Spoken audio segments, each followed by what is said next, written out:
धन्य है तुम्हारा पराक्रम देवताओं। रणभूमि में लड़ने वाले वीर तो अपने प्राणों को न्यौछावर कर देते हैं अथवा प्राण ले लेते हैं, और तुम रणभूमि में कायरों की भांति पीठ दिखाकर भागाए। धन्य हो देवताओं, धन्य हो। देवताओं, अपने सम्मान को लज्जित ना करो। जाओ जाओ, भीमासुर से युद्ध करो, जाओ। नहीं नहीं श्रीहरि, हम उस दुष्ट की वरदानी शक्ति को पराजित नहीं कर सकते। तो हंसते हंसते रणभूमि में अपने प्राण त्याग कर वीर गति को प्राप्त हो जाओ, क्योंकि रणभूमि में प्राण त्यागने वाले वीर की वीरता इतिहास के पृष्ठों पर स्वर्णाक्षरों से लिखी जाती है। श्रीहरि, ऐसा आप क्यों कह रहे हैं? सृष्टि के प्रथम दिन से आप सदैव ही देवताओं के हितरक्षक रहे हैं। हम रणभूमि का त्याग करके आपकी शरण में आ गए हैं। अब हम आपके शरणागत हैं श्रीहरि। हमारे सम्मान की रक्षा करते हुए उस दुष्ट का नाश कीजिए। हे शरणागत वत्सल भगवान श्री हरि विष्णु जी, हम शरण में आए हुए देवताओं को निराश न करें। भीमासुर को पराजित करके हमारा खोया हुआ गौरव प्रदान करें प्रभु। देवगणों, हमें युद्ध में केवल विजय प्रिय है। हम युद्ध भूमि में तभी उतरते हैं जब शत्रु की पराजय और हमारी विजय सुनिश्चित हो। ये आप क्या कह रहे हैं जगदीश्वर? क्या भीमासुर से युद्ध करने में आपकी विजय सुनिश्चित नहीं है? वरुण देव, आपके इस प्रश्न का उत्तर विश्व को गति देने वाले विश्वनाथ भगवान शिव ही दे सकते हैं।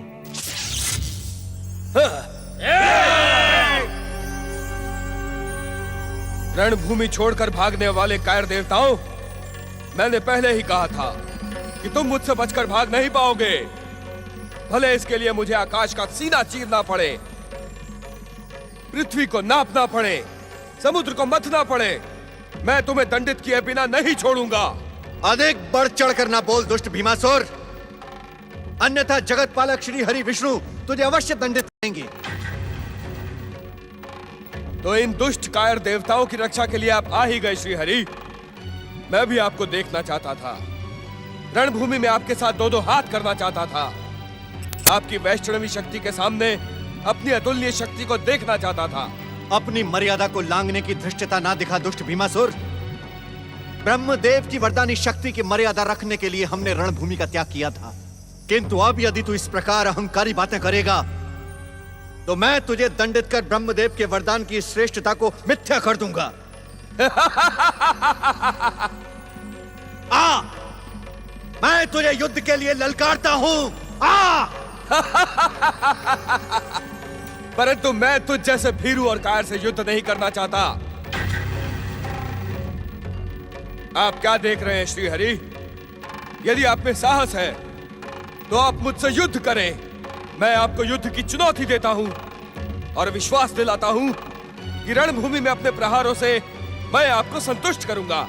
युद्ध की याचना लेकर आए वीर की याचना ठुकराना युद्ध नीति के विरुद्ध है। मैं तुम्हारी चुनौती स्वीकार करता हूं भीमासुर।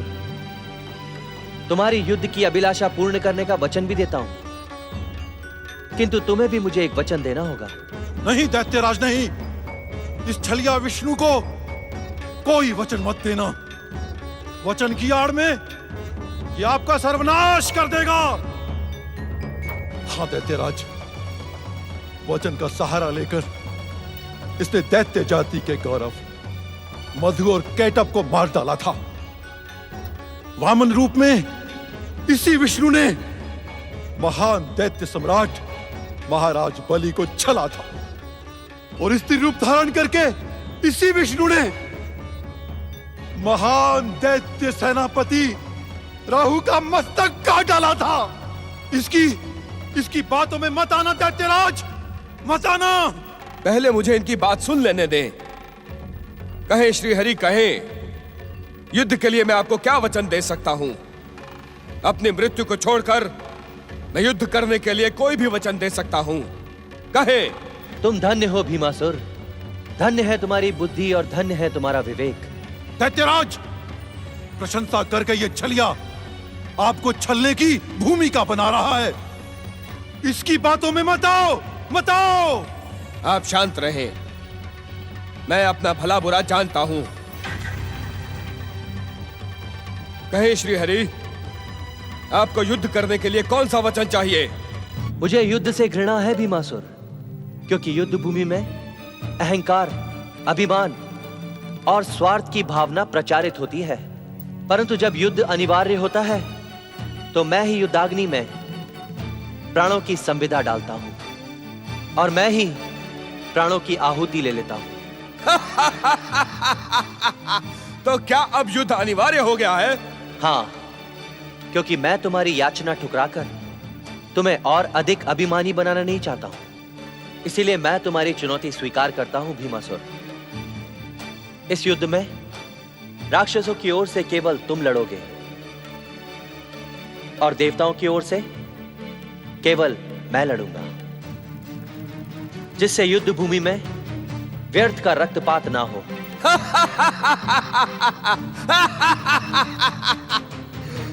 मैं आपको वचन देता हूं श्री हरि, जैसा आप कहते हैं वैसा ही होगा।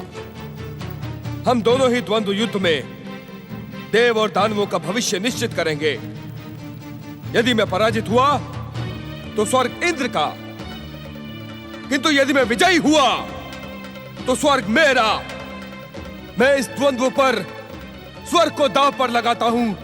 चलो साथियों।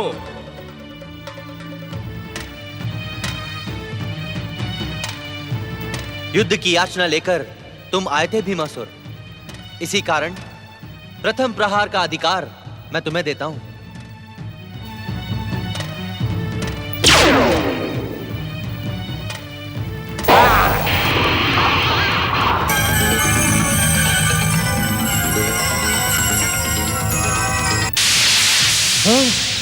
जगदीश्वर भगवान श्री हरि विष्णु की जगदीश्वर भगवान श्री हरि विष्णु की। अभी युद्ध का अंतिम परिणाम नहीं आया है, ये देवता विष्णु की जय जयकार क्यों कर रहे हैं? देवता छलिया, कायर और दुष्ट हैं। मेरे बार बार मना करने पर भी दैत्यराज ने मेरी बात नहीं मानी। ये पराजय उसी का परिणाम है। छलिया विष्णु ने एक बार फिर से छल करते हुए ब्रह्मा जी के वरदान को मिथ्या करने की भूमिका रची है। ब्रह्मा भी तो देवता है, देवता देवता का ही साथ देगा। तुम सत्य कहते हो। उस चोटी वाले साधु नारद मुनि ने जानबूझकर समय व्यर्थ करवाने के लिए दैत्यराज को तपस्या के प्रपंच में फंसाया है।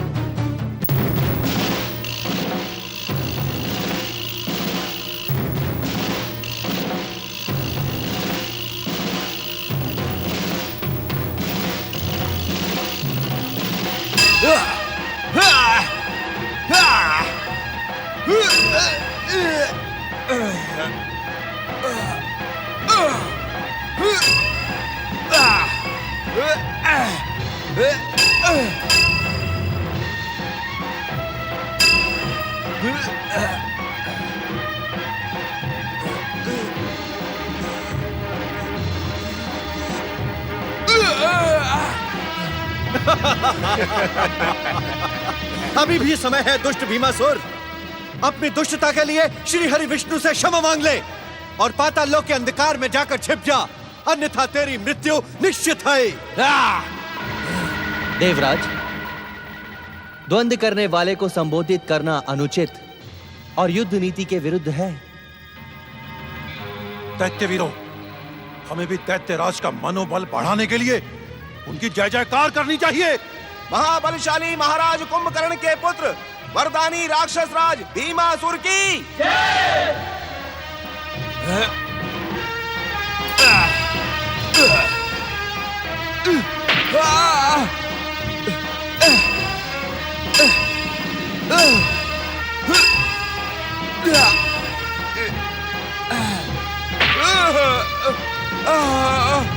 भगवान श्री हरि विष्णु की, जगदीश्वर श्री हरि विष्णु की, भगवान श्री हरि विष्णु की, परमपिता ब्रह्मदेव।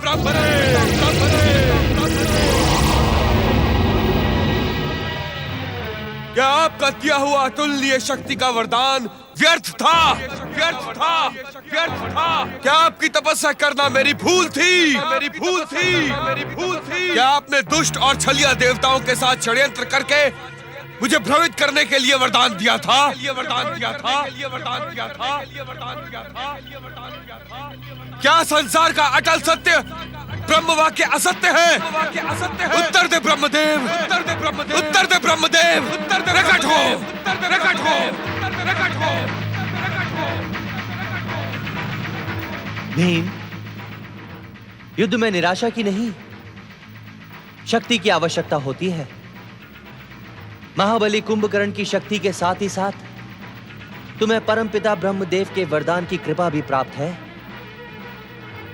निराश ना होकर प्रहार करो, अपनी अभिलाषा पूर्ण करो और परिणाम की चिंता अपने आराध्य पर छोड़ दो। ये श्रीहरि को क्या हो गया है? जब वो स्वयं हार कर अस्त्र शस्त्र फेंक रहा है तो उसका वध क्यों नहीं करते? उसे प्रहार करने के लिए प्रेरित क्यों कर रहे हैं? भीमासुर, युद्ध में विजय वीर के पराक्रम की नहीं, उसकी दृढ़ इच्छा शक्ति की होती है। यदि इस प्रकार निराश हो जाओगे तो तुम्हारी पराजय निश्चित है। विजय की दृढ़ इच्छा शक्ति से प्रहार करो। हां, अस्त्र उठाओ।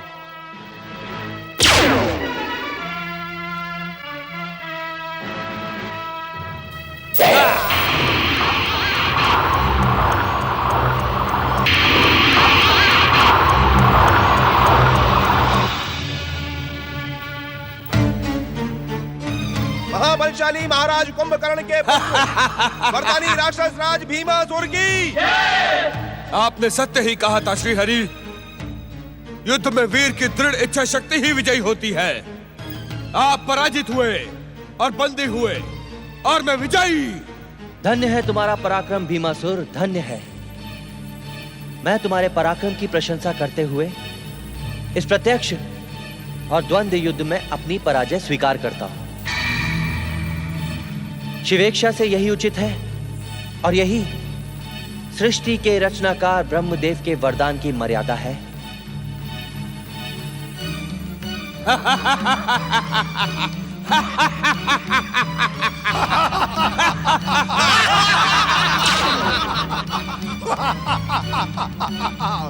चलिया विष्णु पराजित होकर अदृश्य हो गया है।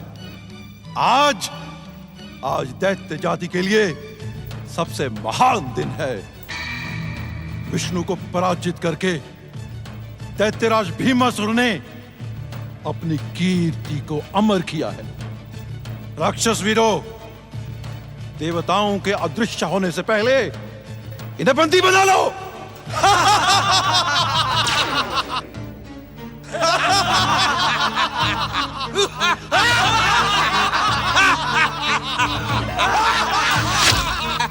श्री हरि विष्णु को पराजित करने वाले वरदानी राक्षस राज भीमासुर की। श्री हरि विष्णु को पराजित करने वाले वरदानी राक्षस राज भीमासुर की। नारायण नारायण। धन्य हो भीमासुर, तुम धन्य हो और धन्य है तुम्हारा पराक्रम। तुमने जगत पालक श्री हरि विष्णु को प्रत्यक्ष और द्वंद्व युद्ध में परास्त करके अपनी माता कर्कटी के प्रतिशोध को पूर्ण किया है। धन्य हो तुम। नहीं नारद मुनि, नहीं। जब तक मैं अयोध्या के श्री राम को पराजित नहीं कर देता तब तक मेरी माता का प्रतिशोध पूरा नहीं होगा। नारायण नारायण। असंभव भीमासुर, असंभव। श्री राम से प्रतिशोध लेना तुम्हारे लिए अब असंभव है, क्योंकि तुम्हें वरदान मिलने से पूर्व ही श्री राम पृथ्वीलोक के अपने अवतार को सार्थक करके वैकुंठ के लिए प्रस्थान कर चुके हैं। इसलिए श्री राम के प्रति अब प्रतिशोध की भावना रखना समय को व्यर्थ करना है। नारायण नारायण। ओम नमः शिवाय। राक्षस वीरों, हमें नारद मुनि की बात पर पूरा विश्वास है। श्री हरि विष्णु की पराजय के साथ ही हमारे महान पिता कुंभकर्ण की हत्या करने वाले अयोध्या के राजा राम भी पराजित हुए, क्योंकि राजा राम श्री हरि के ही अवतार हैं। श्री हरि और स्वर्ग पर विजयी होने के बाद अब हमें पृथ्वी और पाताल पर अधिकार करना है, परंतु उससे पहले हम अपनी माता करकटी से मिलकर उनका प्रतिशोध पूरा होने की सूचना देकर उन्हें प्रसन्न करेंगे।